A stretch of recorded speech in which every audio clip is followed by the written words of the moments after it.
Avec vous sur Sud Radio pour le 10h midi. Allez, un petit quart d'heure de tranquillité, d'évasion. Que lire en période de confinement? Alors, je suis sûr que dans vos bibliothèques, vous avez des choses que vous avez oubliées. Bonjour Gérard Collard. Bonjour, ça va?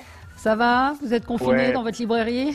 Oui, exactement, c'est ça. Je suis absolument dans ma librairie, donc je la fais vivre un peu en allumant les lumières, en ouvrant les stores, et puis voilà, pour Oui, qu'on ait mais il pas n'y a l'impression personne, que la mort soit là.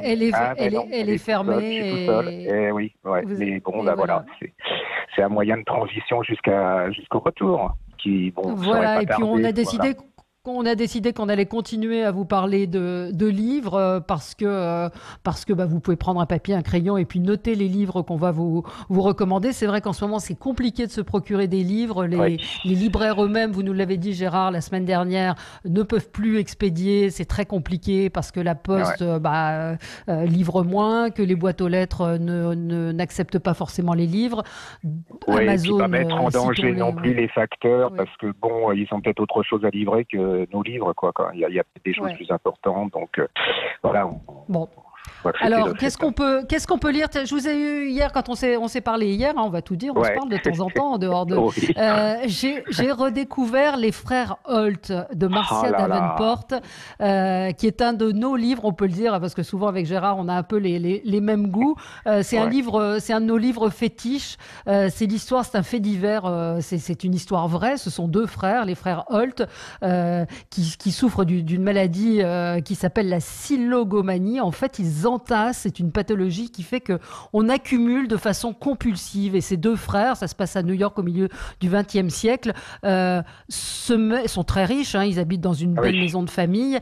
Et ils entassent des journaux, des papiers, de l'argent. C'est fascinant à lire. Alors, c'est une forme de confinement et d'enfermement, puisqu'ils ne sortent que pour aller acheter des journaux. C'est incroyable, hein, comme livre, Gérard. C'est hallucinant. Vous êtes dedans, c'est un vrai... Je comprends.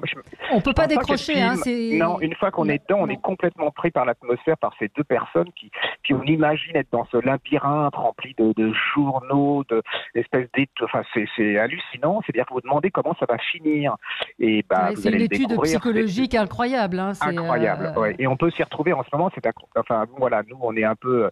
notre confinement, il est quand même plus, pour la plupart, plus pas cool, c'est peut-être pas le terme, mais par rapport à ces gens, ce sont vraiment des malades. Mais c'est surtout un tour de force littéraire et psychologique, quoi. C'est un livre, pour nous, c'est resté culte depuis l'ouverture de la Griffe Noire. Il n'est jamais paru en poche. Et on continue à le vendre et les gens le découvrent vraiment abasourdis par cette histoire, quoi. C'est franchement, vous pouvez pas le lâcher. Hein. Ça s'appelle Les Frères Holt et l'auteur s'appelle Marcia Davenport, Davenport. Franchement, on va pas vous dire rembourser si vous n'êtes pas satisfait, mais pas loin. mais si on le pouvait, oui, parce que c'est vraiment c'est sans risque. Hein. C'est vraiment un des chefs-d'œuvre du 20e Alors Gérard, siècle. De quoi vous avez envie de nous parler? Non, mais je voulais vous dire, j'ai appris une mauvaise nouvelle parce que dans toutes ces histoires, là, enfin dans tous ces événements un peu dramatiques où tout prend des proportions dramatiques, je ne savais pas que Jean-Luc Seigle avait disparu au début du mois de mars. C'est-à-dire, c'est l'homme qui avait écrit pour moi un des plus beaux portraits de femmes, un des plus terribles, bouleversants, qui était dans La femme à la mobilette, dont j'ai lu. Je ne sais pas si vous vous souvenez de ce roman. Si vous ne l'avez pas lu, lisez-le. C'est absolument j'en ai encore des frissons. Cette femme qui est pauvre, hein, qui n'a pas d'argent, qui a ses deux enfants à charge, et puis les services sociaux arrivent. Son mari, ils sont divorcés, il veut récupérer ses enfants, et dans le jardin, elle trouve une vieille mobilette qui va lui sauver la vie. Elle va lui donner la liberté. Elle va retravailler. Bon, ça va mal se passer, mais avec un chauffeur routier, elle va redécouvrir l'amour, ce qu'elle n'a jamais découvert, qu'elle ne connaissait pas. C'est un livre très contemporain sur les femmes. C'est pas morbide, c'est pas glauque, c'est pas, vous dites pas, on est déjà en période. Non, c'est comme des milliers de femmes ou des millions de femmes.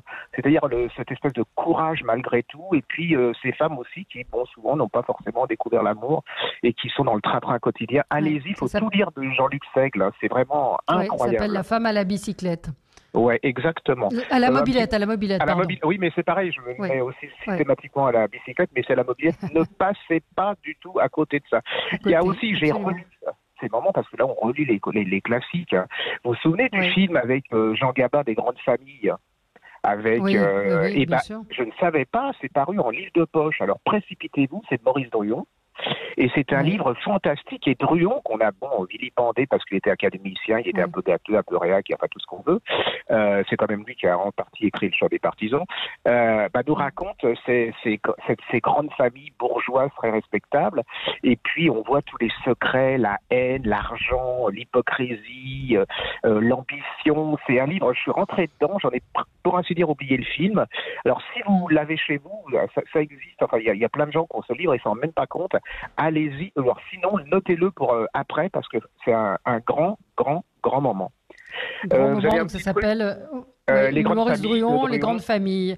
On rappelle que la Bibliothèque nationale de France a mis en ligne énormément de livres, de grands classiques. Alors il faut lire sur son ordinateur évidemment, mais ça peut vous permettre de vous évader. Et puis il y a des livres audio aussi qui fonctionnent. Oui, je peux vous donner des adresses, Allez-y. des sites gratos, c'est gratuit. Oui. Il y a France Culture. Alors je suis pas habitué de France Culture, mais ils ont fait, j'ai été vérifier ce qu'ils ont mis dessus quand même. Ils ont fait une sélection de fiction jeunesse à écouter de 6 à 16 ans. Et vous avez plein de choses, le petit Nicolas, Peter Pan, Vernon, une histoire de 10 pour les enfants, il y a Gatsby le Magnifique pour les plus grands. Là, il y a plein de choses et c'est vraiment... Donc on va sur le site de France Culture et on peut télécharger ces livres...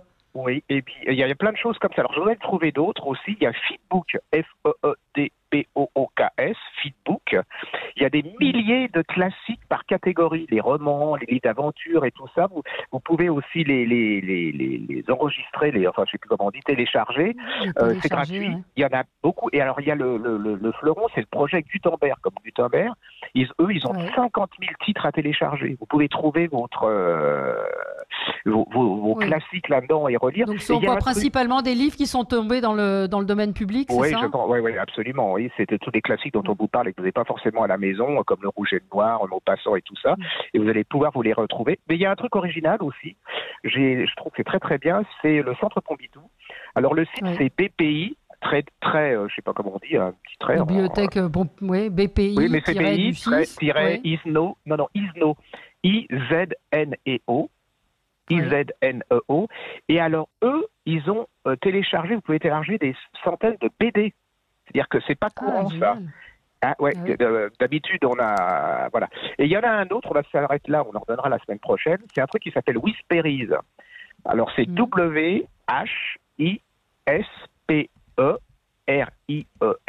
Whisperide. Et c'est des histoires qu'on peut lire tout seul. Vous avez l'album pour les enfants, mais vous pouvez aussi, c'est ludique, vous pouvez le faire à 2 ou à 3. Ça peut être, vous savez, interactif. C'est-à-dire que vous pouvez intervenir dans l'histoire. C'est-à-dire que le gosse, il n'est pas passif. Les parents, ils peuvent jouer avec eux et lire avec eux. Je trouve ça absolument, une super bonne idée. Non? Alors BPI, c'est une super bonne idée, Et je regardais le site Bibliothèque publique d'information, donc c'est ISNEO, I-Z-N-E-O, la bande dessinée numérique. Alors vous avez, c'est peut-être le moment de relire Astérix, vous avez les Lucky Luke, les Corto Maltese, il y a les Humanoïdes associés, les éditions d'Argo, il y a énormément de maisons d'édition qui ont mis à disposition, et ça, c'est vrai que c'est une super bonne idée, c'est un très bon plan. Mais il y a plein de sites, comme ça on vous ordonnera de temps en temps, puis on le mettra sur le... Je les donnerai à Sud Radio, comme ça vous pourrez aller sur le site et puis on vous les retrouve. Et sur votre Facebook, vous dites, alors c'est pas un livre, mais c'est de la culture, c'est le Bolchoï qui diffuse ses meilleurs spectacles sur YouTube à partir de vendredi, ça c'est dingue. Vous allez pouvoir, et il y a aussi dans le même genre, l'Opéra de Paris. Vous avez chaque jour, je crois que c'est chaque vendredi ou chaque jour, je ne sais plus exactement, vous allez sur l'Opéra de Paris et vous avez tous les grands opéras, Carmen, hier j'ai regardé Carmen, c'est gratuit et c'est les plus beaux moments de l'Opéra de Paris. Je trouve que c'est le confinement, c'est terrible parce qu'il y a plein de gens malades qui disparaissent et tout, mais il y a aussi un moyen de retrouver la lenteur et de retrouver ses racines, de redécouvrir des choses qu'on ne fait pas d'habitude. Donc allez-y. Sauf qu'on a un petit peu de mal parfois à se concentrer. Moi j'avoue que j'ai du mal à me poser et à lire. On est un peu happé par cette actualité anxiogène. J'avoue que j'ai décidé d'une chose, je regarde toutes les infos. Alors là, c'est parce que sinon on va pas mourir de la maladie, mais on va mourir de dépression. Donc je regarde une fois le matin et puis c'est tout. Et il y a beaucoup de gens qui sont très déprimés. Et je veux donner un conseil aussi, allez sur les pages Facebook des libraires. parce qu'il y a plein de libraires qui donnent plein d'idées, qui continuent à donner des idées. On n'arrête pas. Il y a moi je passe ma vie là à la librairie, entre autres, à agrémenter les pages pour que vous ayez, je vous mets des albums à lire, des albums, vous savez, vous tournez les pages en même temps, vous pouvez aller sur le site, aller les voir. Donc allez voir, vos libraires sont pas fermés normalement. Ils sont fermés en tant que boutique, mais ils sont pas fermés, ils continuent à vivre. Et puis il faut les aider, envoyer leur des petits messages, parce que je crois que ça va être très très dur pour beaucoup quand on va retourner dans la vraie vie. Absolument, absolument. On peut redécouvrir des classiques aussi. Oui, alors on peut retourner. Le Rouge et le Noir. Oui, je suis désolé, mais pour moi c'est le sommet du sommet. Il y a tout là-dedans, l'ambition, la haine, la mort. Ça n'a pas vieilli. La lutte des classes, mais dans le genre, je suis pour, je veux garder mes voilà, les réseaux. Puis aller voir Gérard Philippe sur YouTube, c'est tellement beau. C'est comme là, j'ai regardé hier l'intégrale des films de Gérard Philippe. J'ai redécouvert cet homme, et puis c'est absolument fabuleux. Je voulais parler les romans de Jérôme Garcin sur Gérard Philippe, dont vous nous aviez parlé. Et Le temps d'un soupir d'Anne Philippe en livre de poche, lisez, pour moi, c'est la plus belle lettre d'amour qu'une femme ait écrit à un homme. C'est absolument fabuleux. Une question de Muriel, est-ce qu'il y a des livres audio gratuits, Gérard? Oui, plein. Est-ce que vous savez? J'ai plus. Alors où est-ce qu'on les trouve? Alors, je vais vous donner un truc. Vous marquez, vous allez sur YouTube et vous mettez livre audio. Ok, donc là, vous allez en avoir déjà beaucoup. Et si vous allez sur le web, vous mettez livre audio gratuit. Et là, vous allez avoir plein de sites où vous allez trouver ces livres gratuits. Il y a un site qui s'appelle littératureaudio.com, livre audio gratuit à écouter, plus de 6000 livres à écouter et à télécharger gratuitement. Donc, si vous avez Internet, il y a même des podcasts. Il y a des podcasts il y a beaucoup de choses. Je pense qu'il suffit effectivement d'aller. Alors, c'est peut-être pas forcément quand on n'est pas très doué avec Internet, mais c'est vrai que Muriel, vous allez vous taper livre audio gratuit, vous allez voir, il y a même des YouTube là qui vous proposent des tas de choses. Donc, YouTube, là, j'ai relu, il y a Le Rouge et le Noir en audio. C'est en 5 je sais plus comment, 5 épisodes. C'est hyper bien lu par des comédiens. Vous avez des choses absolument fabuleuses. Je peux vous parler d'un polar extraordinaire? Ah bah oui, allez-y. J'ai le temps ou pas? Oui, allez-y.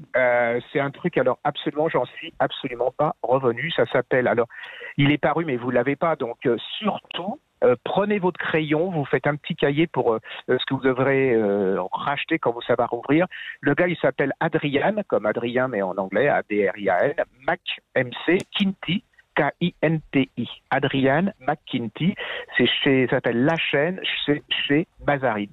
C'est l'histoire d'une femme qui n'est pas très en forme, qui a une jeune fille, une petite fille, qui a une adolescente. Elle l'accompagne, elle doit aller chez le médecin parce que ses examens sont pas terribles. Et puis, elle a une jeune fille qui va à l'école. Et puis, tout d'un coup, elle a un coup de téléphone. Et ce coup de téléphone lui annonce que on a enlevé sa fille et qu'elle doit verser à une association qui s'appelle La Chaîne $25 et qu'elle devra refaire la même chose après, c'est-à-dire rekidnapper aussi une jeune fille à un autre couple, et si elle ne le fait pas, elle et sa fille sera morte. C'est hallucinant. Jusqu'au bout, vous ne lâchez pas. Voilà. Absolument, ça s'appelle La Chaîne, donc c'est chez Mazarine et c'est. Mais je l'ai lu ce livre, il est paru il y a quelque temps. Oui, mais il est passé inaperçu. Alors donc, je trouve que je suis tombé par hasard. Voilà, j'entends la petite musique. Un bon polar. Voilà, c'est déjà fini. Voilà, Muriel nous dit lire Les Servantes écarlates, 3 tomes époustouflants. Oui, vous avez raison. Oui, absolument. C'est vrai que c'est un excellent livre. Les gens ont vu la série, mais ils n'ont pas forcément lu le livre de Margaret Atwood. Voilà, merci à vous. On se retrouve nous dans un instant. Merci Gérard, à la semaine prochaine. Et lisez pour nous. On vous attend avec vos conseils. On espère qu'on pourra très vite revenir dans vos librairies. Merci à vous. On se retrouve nous dans quelques secondes pour parler du coronavirus, du confinement, du professeur Didier Raoult. À tout de suite sur Sud Radio.